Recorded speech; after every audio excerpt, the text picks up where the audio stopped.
أعوذ بالله من الشيطان الرجيم. بسم الله الرحمن الرحيم. نحمده ونصلي على رسوله الكريم.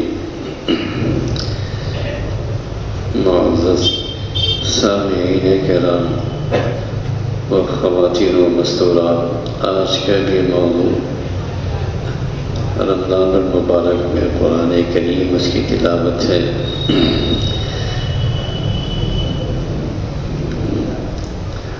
اللہ تعالیٰ نے قرآن کریم میں اسی قرآن کے بارے میں فرمایا ہے وَنُنَزِّلُ مِنَ الْقُرْآنِ مَا هُوَ شِفَاءٌ وَرَحْمَةٌ لِّلْمُؤْمِنِينَ وَلَا يَزِيدُ الظَّالِمِينَ إِلَّا خَسَارًا۔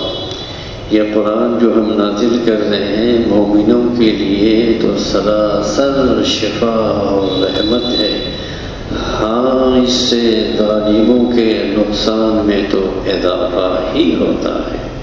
یہ قرآن کی عجیب خاصیت ہے کہ آتا ہے اس کے بارے میں کہ اسی سے ایک قوم ہدایت یاب ہوتی ہے اور اللہ تعالیٰ کی رحمتوں کے مستحق ہوتی ہے، اور دوسری قوم جو اس کی طرف بے اعتنائی کرتی ہے، بے توجہی کرتی ہے، اسی سے گمراہ بھی ہوتی ہے اور پھر وہ بڑے خسارے میں ہوتی ہے۔ پھر فرمایا اللہ رب العزت نے الا بذکر اللہ تطمئن القلوب، کہ یاد رکھو اللہ کے ذکر سے ہی دلوں کو سکون حاصل ہوتا ہے۔ ایک حدیث میں ہے کہ جس گھر میں قرآن کی تلاوت کی جاتی ہے اس میں فرشتے آتے ہیں، شیاطین دور ہو جاتے ہیں اور اپنے رہنے والوں کے لیے وہ گھر کشادہ ہو جاتا ہے اور اس میں خیر بڑھ جاتا ہے، شر گھٹ جاتا ہے۔ اور جس گھر میں قرآن کی تلاوت نہ ہو اس میں شیاطین آ جاتے ہیں، فرشتے نکل جاتے ہیں اور وہ اپنے رہنے والوں پر تنگ ہو جاتا ہے، خیر کم ہو جاتا ہے اور شر بڑھ جاتا ہے۔ یہ حدیث کی مشہور کتاب کنز العمال کے اندر موجود ہے، اس کو دیکھی جا سکتی ہے۔ یہ اللہ کا کرم ہے کہ اس نے ہمیں اتنی عظیم دولت سے نوازا ہے جو ذریعہ ہدایت بھی ہے، چراغ راہ بھی ہے، نسخہ شفا بھی ہے، ہادی و رہنما بھی ہے۔ تو کیا ہمارا فرض نہیں بنتا کہ ہم تلاوت کے ذریعے اس عظیم دولت کی حفاظت کریں؟ تلاوت کے ساتھ اگر ہم قرآن کریم کے ترجمہ و تفسیر کا مطالعہ بھی شروع کر دیں تو قرآن کے ساتھ ہمارا تعلق اور مضبوط ہو جائے گا۔ یہ کتاب ہمارے لیے نازل کی گئی ہے، ہمیں یہ جاننا چاہیے کہ اس میں کیا بیان کیا گیا ہے اور ہم اس سے کس طرح رہنمائی حاصل کر سکتے ہیں۔ اب عربی نہ جاننے کا عذر بھی کوئی اہمیت نہیں رکھتا، الحمدللہ دنیا کی ہر زبان میں ترجمے موجود ہیں، تفسیروں کی کمی بھی نہیں۔ آپ کسی معتبر عالم دین کے مشورے سے کوئی مختصر اور آسان تفسیر منتخب کر سکتے ہیں۔ تلاوت قرآن کے لیے سب سے بہترین وقت رات کا ہے، ویسے جو بھی وقت میسر ہو آپ کو، رات کے وقت پوری فضا پرسکون ہوتی ہے، دل ہر طرح کے جھمیلوں سے یکسو ہوتا ہے۔ اس وقت گھر کے کسی گوشے میں تنہا بیٹھ کر تلاوت کرنے میں جو لطف حاصل ہوگا وہ دن کے اجالے میں بہت سے لوگوں کے درمیان بیٹھ کر تلاوت کرنے کے مقابلے میں بہت زیادہ ہوگا۔ بہت سے اسی لیے بزرگان دین رات کی تنہائیوں میں اپنے رب کریم کے آگے سجدہ ریز رہتے ہیں۔ رات میں بھی سب سے اہم وقت رات کا آخری حصہ ہے۔ یہ رات کا آخری حصہ آج کل بڑی آسانی سے میسر ہو جاتا ہے۔ جب رات کا آخری تہائی حصہ باقی رہتا ہے، جیسا کہ آپ سب لوگ سن چکے ہیں، پھر سن لیجیے، اللہ تعالیٰ آسمان دنیا پر جلوہ فرماتے ہیں اور ارشاد فرماتے ہیں کہ ہے پکارے کہ میں اس کی سنوں، مجھ سے مانگے کہ میں اس کو عطا کروں، مجھ سے مغفرت چاہے کہ میں اس کی مغفرت کر دوں۔ رمضان میں رات کی عبادت اور تلاوت کچھ زیادہ مشکل نہیں ہے، سحری کے لیے اٹھنا ہی ہوتا ہے۔ اگر تلاوت اور نماز تہجد کے ارادے سے کچھ دیر پہلے بیدار ہو جائیں تو رات کی نماز اور تلاوت کا مزہ بھی لیا جا سکتا ہے اور سحری بھی کھائی جا سکتی ہے۔ قرآن کریم کی تلاوت کے کچھ آداب بھی ہیں جن کی رعایت بے حد ضروری ہے۔ سب سے پہلا ادب تو یہ ہے کہ آدمی اپنی نیت خالص کر لے اور اس کو عبادت سمجھ کر تلاوت کی جائے۔ نام و نمود، ریاکاری جس کو کہتے ہیں دکھاوا، اس سے بچنا بے حد ضروری ہے۔ اس کے بغیر ہماری کوئی بھی عبادت اللہ تعالیٰ کے لیے نہیں ہو سکتی، اور نہ ایسی عبادت سے ہمیں اجر و ثواب کی امید کرنی چاہیے۔ پاک صاف ہو کر قبلہ رو بیٹھ کر کے تلاوت کریں اور قرآن کو اونچی جگہ پر رکھیں۔ ایک ایک لفظ کی ادائیگی صحت مخارج کے ساتھ ادا کریں، کوشش کریں۔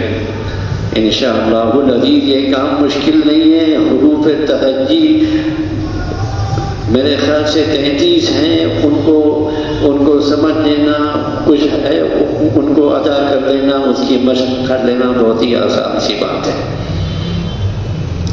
دل لگا کر پڑھیں اور یہ سمجھیں کہ اللہ تعالیٰ ہم سے کلام فرما رہے ہیں۔ آپ نے اگر یہ کر لیا انشاءاللہ العزیز، حضرت عبدالشاہ شاہ وسیع اللہ رحمہ اللہ جن کی جانب ہم سب منسوب ہیں، یہ مدرسہ بھی انہیں کا ہے، وہ فرماتے تھے کہ اللہ تعالیٰ کی کلام کی تلاوت کرتے وقت تم اگر دل میں یہ نیت کر لو کہ یہ اللہ کا کلام ہے اور وہ اس کو سن رہے ہیں، تو فرماتے تھے کہ تمہاری تلاوت کا رنگ بدل جائے گا۔ تم اس کو آزما کر کے دیکھو۔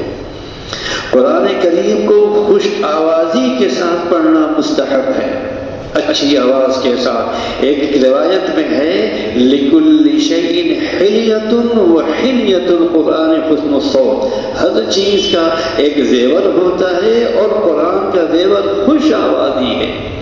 بہتر یہ ہے کہ قرآن کریم کو دیکھ کر کے پڑھا جائے، اگرچہ پڑھنے والا حافظ ہی کیوں نہ ہو۔ ایک روایت میں ہے کہ قرآن کو دیکھ کر کے پڑھنا بہترین عبادت ہے، کیونکہ اس میں دو عبادتیں ایک ساتھ جمع ہو جاتی ہیں، ایک اللہ کے کلام کو دیکھنا اور دوسرے تلاوت کرنا۔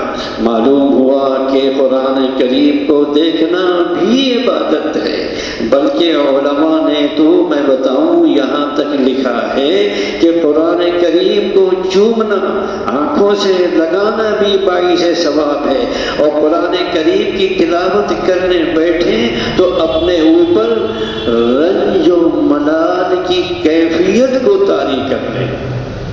حدیث میں ہے کہ یہ قرآن حزن و غم کے ساتھ نازل ہوا ہے،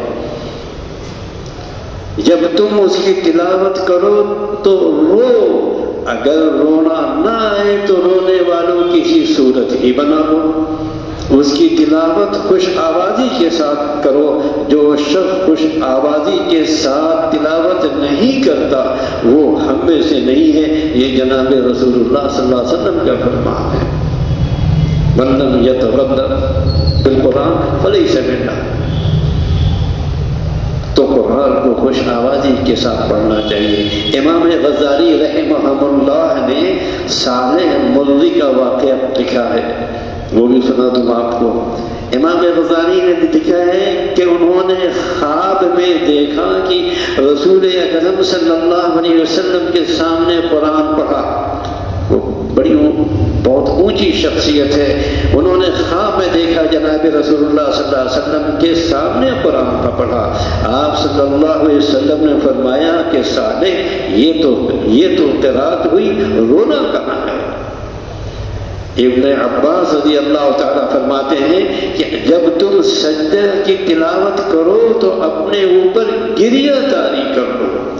اگر تمہاری آنکھیں آنسو نہ بہا سکیں تو دل سے آہو بکا کرو۔ یہ بتکلف رونے کا طریقہ یہ ہے کہ دل پر غم طاری کر لو، اس لیے کہ غم ہی سے رونے کو تحریک ملتی ہے۔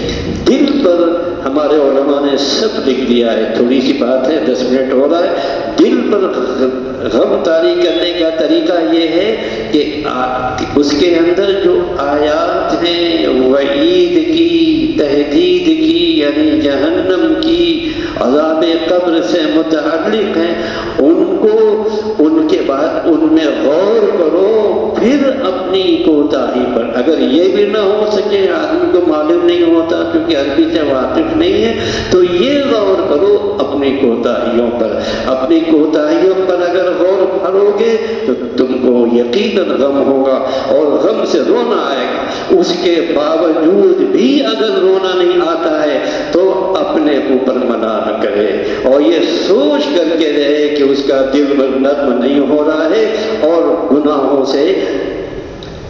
سے آلودہ ہو گیا ہے۔ ایک آخری بات، جناب رسول اللہ صلی اللہ علیہ وسلم نے قرآن کے متعلق فرمایا کہ اے قرآن والو، یا اہل القرآن، قرآن کو اپنا تکیہ و سہارا نہ بناؤ، دن اور رات میں اس کی تلاوت کیا کرو کہ جیسے کہ اس کا حق ہے، اس کو پھیلاؤ، اس کو دلچسپی کے ساتھ مزے لے کر کے پڑھو، اس میں غور و فکر کرو اور یہ امید رکھو کہ تم اس کے ذریعے فلاح پانے والے ہو۔ اس کا عاجل معاوضہ لینے کی فکر مت کرو، یعنی جلدی، یعنی کیش اس کا بدلہ ہم کو ابھی مل جائے، فوراً مل جائے، نہیں، اللہ تعالیٰ کی طرف سے اس کا اجر عظیم تم کو جلدی ہی ملنے والا ہے۔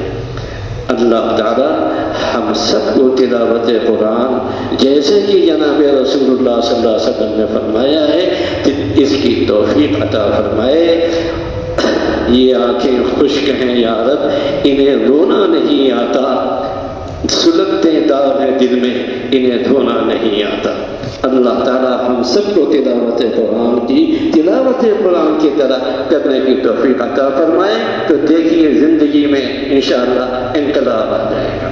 اللہ ہم سب کو اس کی توفیق عطا فرمائے۔